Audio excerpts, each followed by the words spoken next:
हरे कृष्णा, राधे राधे। हम सभी भागवत की कथाओं का श्रवण कर रहे हैं। आज का प्रसंग है राजकुमार पृषग्र।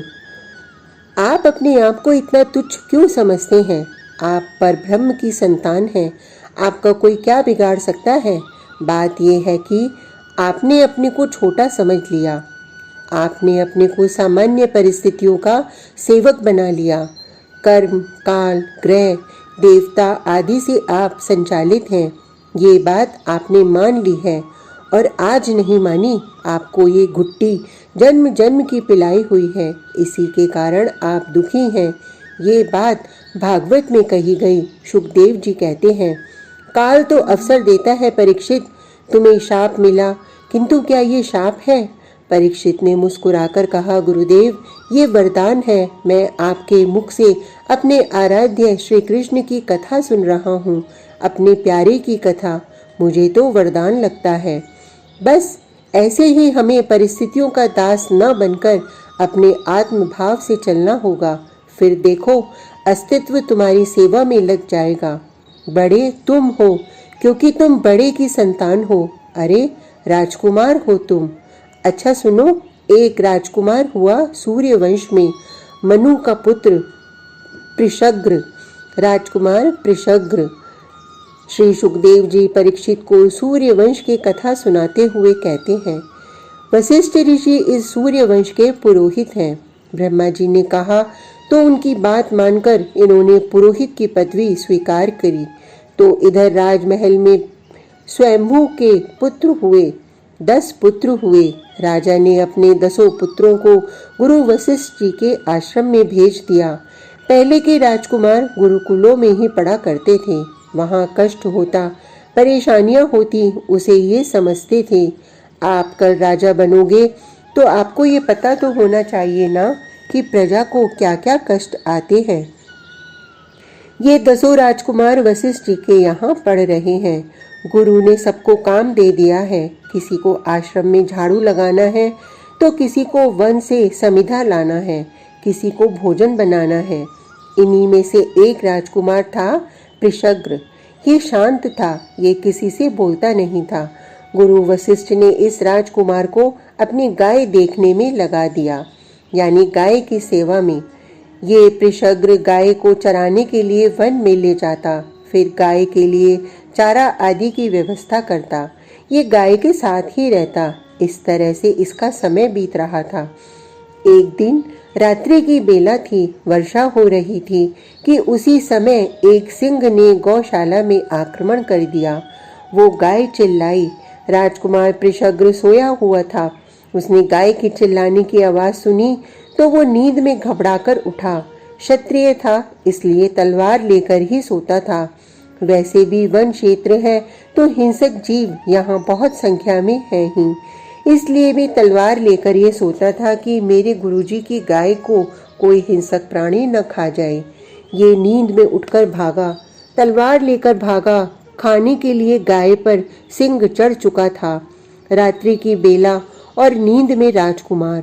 इसने तलवार चला दी और सिंह मर गया जानकर ये वापस आकर सो गया। पर दूसरे दिन जब राजकुमार पृषग्र उठा तो वहां आश्रम वासियों की भीड़ लग गई थी। गुरु वशिष्ठ भी वहां आए थे। राजकुमार उठा और जैसे ही उसने सामने देखा, ओह, रात्रि में उसकी तलवार से सिंह नहीं, गाय मर गई थी।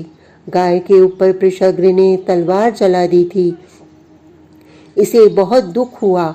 ये क्या हुआ मेरे द्वारा? इसने अपने गुरु वशिष्ठ की ओर देखा तो क्रोध से उनकी आंखें लाल हो रही थीं।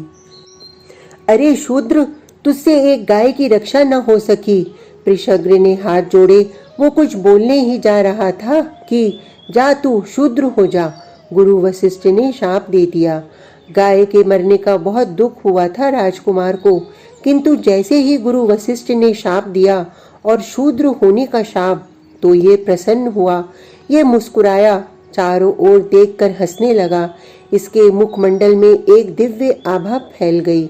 गुरु वशिष्ठ भी अब चकित थे। हे गुरुदेव, मैंने गाय की हत्या नहीं की, मैंने तो सिंह को ही मारा था। लेकिन रात्रि में अंधकार होने के कारण मुझे पता नहीं चला। मुझे अतिशय दुख है, कष्ट है कि मेरे गुरु की गाय मर गई और मेरे द्वारा ये सब हुआ, किंतु जानबूझकर नहीं। राजकुमार कहता है, आपने मुझे शाप दिया, शूद्र हो जा। गुरुदेव, आपका शाप मैं शिरोधार्य करता हूँ। अब मैं स्वतंत्र हो गया।